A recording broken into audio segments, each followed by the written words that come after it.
Dear viewers, আসসালামু আলাইকুম। আমি আপনাদেরকে আজকে দেখাবো পদ্মা নদীতে কীভাবে ফেরিতে পার হওয়া যায়। আমরা যারা ঢাকায় থাকি, যারা এপারে বলে হচ্ছে পাটুরিয়া ঘাট, আর ওই পারে বলে দৌলতদিয়া ঘাট। আপনারা দেখেন ফেরিতে পার হচ্ছি, নদীর মাঝখানে চলে এসেছি ফেরিতে। সামান্য হালকা ঢেউ ছিল, দেখতে থাকেন। আমার পেজটাকে সাবস্ক্রাইব, লাইক, কমেন্ট, শেয়ার করে দিবেন।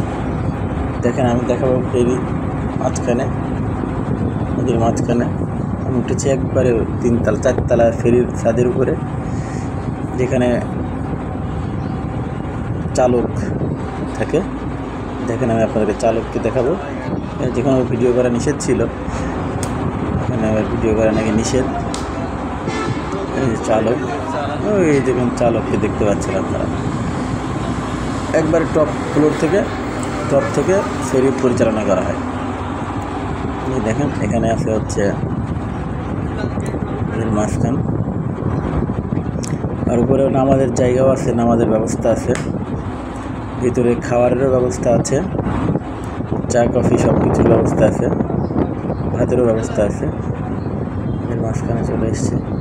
জাস্ট ফেরি পার হতে 30 মিনিট সময় লেগেছে। ওই পার থেকে এপারে আসতে জাস্ট 30 মিনিট।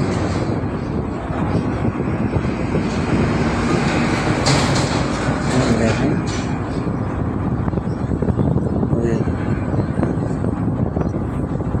মাছ মারার নৌকাও দেখা যাচ্ছিল, মাছ ধরতেছে জেলেরা। একবারে দ্রুতই যায়, বোঝা যায় না, যে দ্রুতই চলে, বোঝা যায় না আর কি।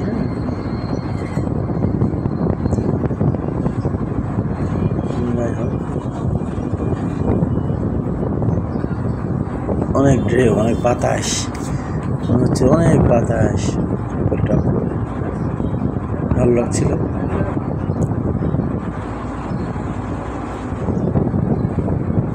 দেখেন এখানে কিছু লাইফ সাপোর্টের জন্য কিছু টায়ার আছে, টিউব আছে, এগুলা লাইফ সাপোর্টের জন্য রাখা আছে। এখানে অ্যাক্সিডেন্ট